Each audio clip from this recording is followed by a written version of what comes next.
Hello, my gorgeous makeup loving friends. The makeup and beauty space is huge. Some have called it oversaturated, and let's be real, it is so hard to kind of filter through all of the new releases and figure out exactly what it is that's going on and what we're interested in.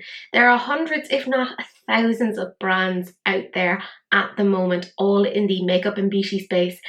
And sometimes it can be hard to distinguish between them. So today, I actually wanted to talk about the makeup and beauty brands that I feel are doing the most. They're really standing out above quite a few of the rest. And let's be real, there's quite a few brands to talk about, so I'm going to make this into a several part series because, well, it's late at night and I can't be bothered to stay up for too long. I do have to apologise though, my umbrella lights actually exploded, so I only have a ring light when filming, and that's why I look a little bit spooky. But let's get on into it. This first brand hasn't been around for a very long time. I would say maybe 3 to 4 years, and yet they have managed to really go up through the ranks to the point that people are collecting their palettes. They are definitely in the collections of some of the bigger influencers, and they tend to be named amongst some of the favourite palettes that people actually have. And that's Blend Bunny Cosmetics. This is a brand that was started off by a major makeup lover. Her name is Maggie, and it is, as the name suggests, Blend Bunny. All of the shades can be blended together really, really well to create new sort of shades. And what I love is she started off with some very colourful palettes. There was the blends, then we went into the Surge, there was the Primal, there was the Dollhouse, the All Done Up, there was the Mermaid, the Treasure Trove. There have been so many palettes, and they have all kind of been a little bit different to each of the ones that have come before. Like the Dollhouse was a really interesting neutral sort of a palette with some fabulous shimmers in there. I think the quality of the palettes is what kind of stands out to quite a few people, myself included. The brushes are amazing. I have the 5-piece set and I really, really enjoy them. They're usually in my little pot that I'm constantly cleaning, so they are very much loved. And I love that they haven't just stuck with eyeshadow palettes. A lot of brands kind of get stuck in that, palette era, but they've made sure that they've gone beyond that. We have that Noctilucent highlighter palette, Sweet Merciful Jesus, that is gorgeous. They've recently come out with some blush palettes and they're so beautiful and vibrant and fun, and I just gotta say, like, really, really beautiful. And the owner of Blend Bunny has always been very transparent about their pricing, about what's going on, not being able to do bundle deals, etc. And I've always had very, very positive interactions with her, so I always feel very confident going forward and saying, like, yeah, I really rate the brand. But I feel like this isn't just from me. When I am looking at you guys and polling you on what you think of new makeup releases, Blend Bunny consistently performs really, really highly. Like, they're the ones that people are really, really excited about, and we know that no matter what the color story that you're going to get, the formula is generally something that we are very, very excited for. So in my opinion, Blend Bunny is just standing out at the moment. I think the only thing that slightly holds them back is that they are an American brand, so it makes it much more difficult for us in Europe to actually get them. We have to pay our taxes, our duties, all the difficult legalities. That being said, a lot of us still do. I mean, I'm waiting to get a couple of things because there's a few things that are missing from my collection, and I'm going to wait until I move.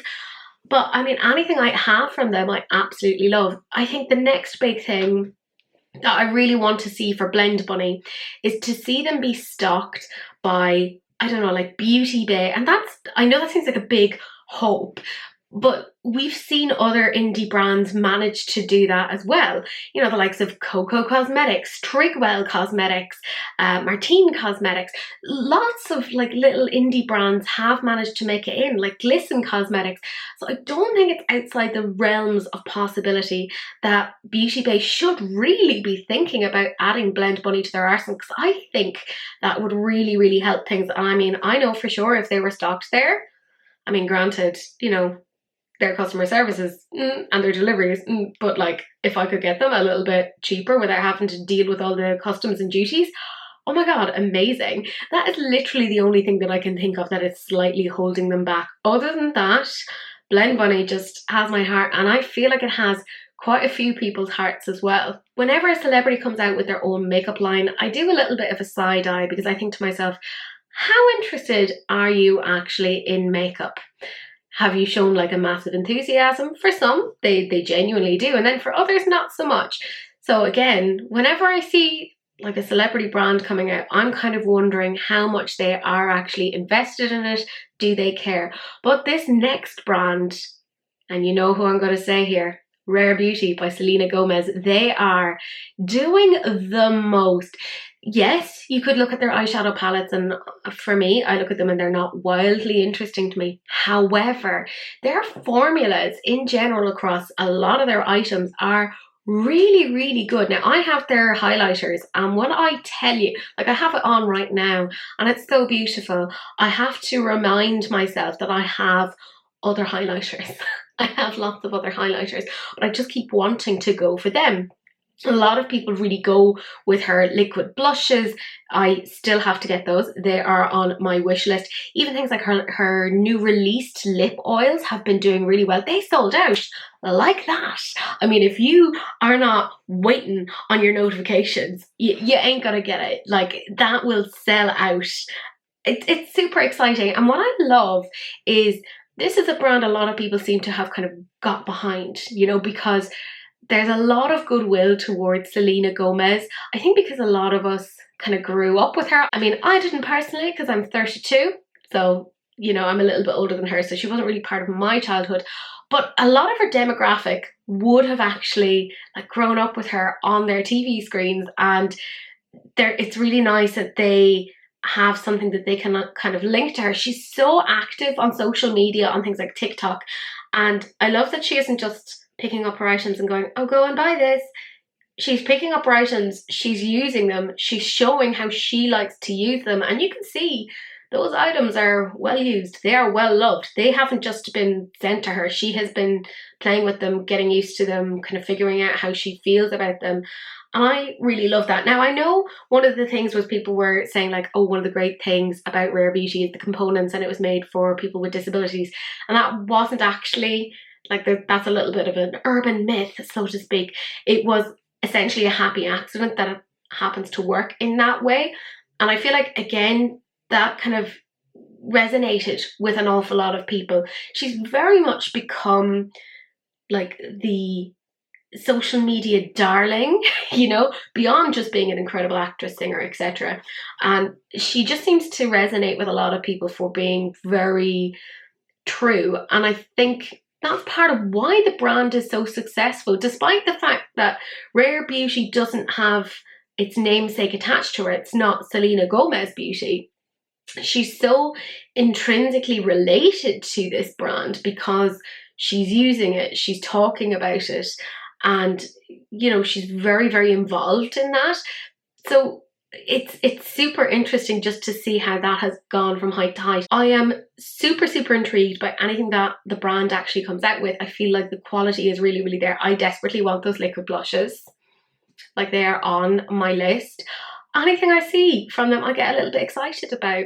I know that maybe the palettes may not be my colour story, but I know that one day when a colour story does come out that is my kind of jam, I know that I'm going to enjoy it, that the quality is going to be there. And I feel that's why the brand is doing so well. It just has that, you know, really great investment of quality and lots of genuine reviews of people going, I really like this, I really love this, I keep buying this. And like I said, I keep using that damn highlight. So for me, definitely Rare Beauty is one of those ones that I think of when I'm thinking of really, really successful makeup and beauty brands. It's quite a big step for a retailer to come out with their own brand beyond just stocking the brands of other makeup and cosmetics lines. But my goodness, I mean, Beauty Bay kind of kill it, let's be real. I don't need to have a preamble in to let you know they are a fudging good brand. They basically broke the internet, and I hate that phrase, but they kind of did when they came out with those big £42 palettes, the Earthy, the Midnight, and eventually they did the £42 for the berries.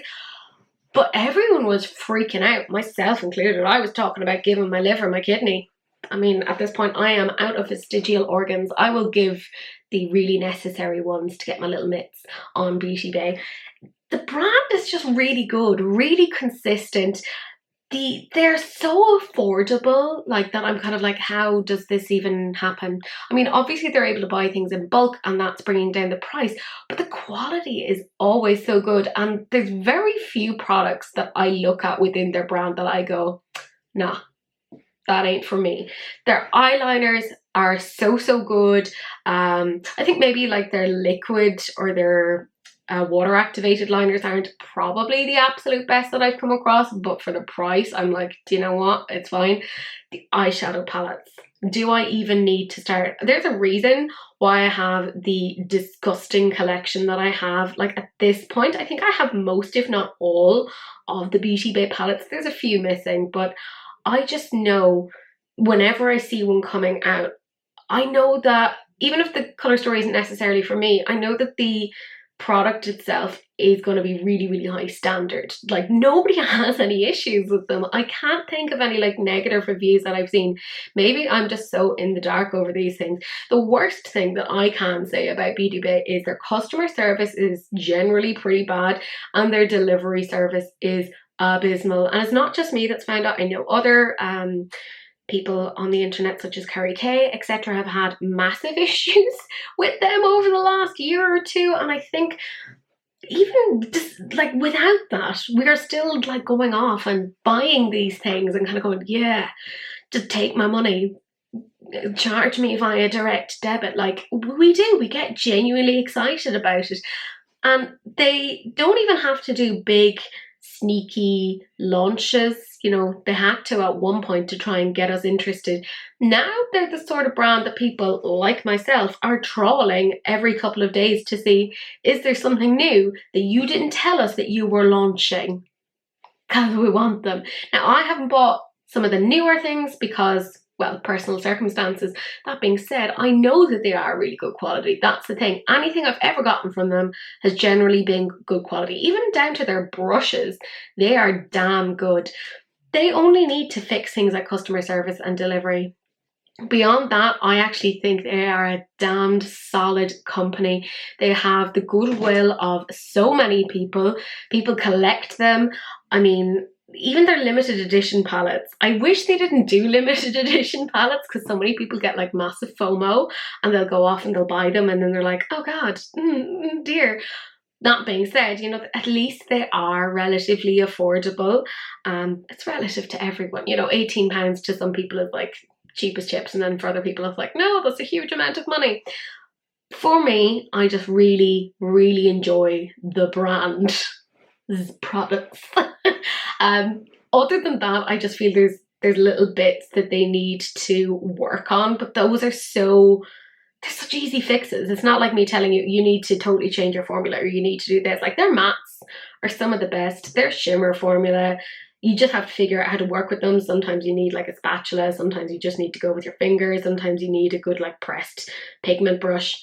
You'll figure it out and it's really good. I love the brand. Love it. I think the only other thing that really annoys me is they'll come out with something. For instance, they'll come out with liquid blushes or pressed blushes or eyeliners, and that'll be amazing. And I can see where they could extend the range and then they just leave it there. And we don't see anything from them again. So I kind of wish that while I love eyeshadow palettes, that's the jam that I really go for, I would love to see them coming back to some of those other products and really add on to it. But other than that, let's be real, Beauty Bay, they're killing it. I have to say, I 100% regret ever purchasing this next brand because it's one of those ones that I feel like I could have lived without.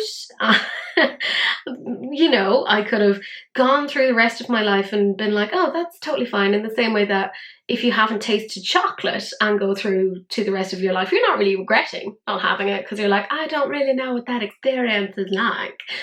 But oh my God, Danessa Merrick's. I could have gone my whole life without trying anything from Danessa Merrick's because they're not easily accessible here in Ireland. You can't just walk into a store here. You have to buy them via Cult Beauty, Beauty Bay, or Danessa Merrick's yourself, or Beautylish, I believe. I think Sephora does them now. There's quite a few online places that you can get them. But I could have gone a really long time without ever purchasing them. And the first one that I actually got was, I believe, the Lightworks 4. It was the 8 or 10 pan palette. And I don't want to be that person who's like, oh my God, it changed my life, because it didn't. It's a palette. It's not that deep. But I genuinely was like, these are such interesting formulas. This is where we actually see that a makeup artist who's at the helm of a brand, they know what they're doing. They are so interesting, and the multi-chromes and the flakes, and there's liners and stuff in the 5th Lightworks, they are, like, I can't wrap my head around how gorgeous they are. I hate recommending them because they're so expensive. Like, like physically pains me. And part of why I said that I regret ever getting it is I now know what they're like. And anytime I see anything from that even piques my interest, I'm like, oh God, I'm going to end up loving that, won't I? I know that's going to be really, really good quality. Like even their blurring primer / kind of foundation, that was beautiful. That was really, really, really nice. I can use it both as like a really lightweight foundation, but I can also use it as a primer. I love that she's made it super, super clear that her stuff is multi-use, which is, you know, the whole point around makeup. She doesn't do the gatekeeping thing. I feel like she's what Pat McGrath wants to be. Is that contentious? It probably is. But her formulas are just so, so strong. They're so interesting. I feel like, you know, her palettes, I wish they weren't limited edition, but I feel like the limited edition ones are the ones that people kind of go, huh, must get. I've seen some people like selling theirs on like Poshmark, etc. for like crazy amounts of money. It reminds me of like way back in the day, the Kat Von D Vida Loca palette, I believe it was, like the circular one, and like the buzz that was generated around that, like it's so big. The hype is massive. And look, do I think you need this in your life? No, you absolutely don't, right? There's nothing that you need in your life other than food, water, you know, the basic Maslow's hierarchy of needs. But it's so beautiful. Like they are so, so pretty. And I will confess, I used one of their products on my wedding day. So it kind of gives you an idea as to where I actually stand with the brand. It is a tough pill to swallow that they are so expensive. And I think that's what puts some people off buying them, because, you know, you're looking at this €130 eyeshadow palette, we'll just say, and you're like, oh sweet Jesus, that is a huge amount of money. You know, for some people that's a week's worth of rent. Like that's a lot of money. So I think, again, where the brand really shines is when you actually have your grubby little mitts on it and you're swatching it and you're getting to see it and somebody is like explaining to you how to use it. Because, by the way, there is a little bit of a knack to some of these, particularly with the 5th Lightworks. I was like, Jesus Christ, do I need an instruction manual? That's the other thing. I'm kind of like, I wish there was slightly more information on these things. But I feel like if they had a physical store or were stocked in the likes of Boots, like Boots in Liffey Valley in Ireland, you could absolutely stock it. I would kill for that. Maybe not. That's very strong. I wouldn't kill for that. That's ridiculous. But I would love to actually see that. I know that over in Sephora in the UK, you guys are so lucky. You have your London branch, so you can mosey on down and look at that. And I think that's where we're going to see them really popping off in the next year, is people getting their hands on them and actually seeing, Jesus, this is what this looks like. Because it's one of those things that it's so hard to really capture how pretty it is. Yeah.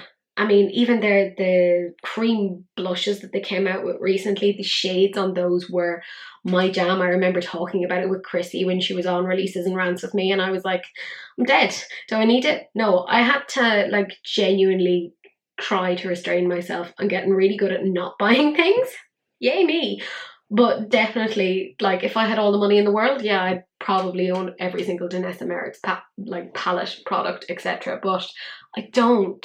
But I do feel like they're really bloody good quality, and it's definitely one of the best brands out there, in my opinion. But my friends, I could have talked about this all evening. There's so many brands that I could talk about that are just killing it.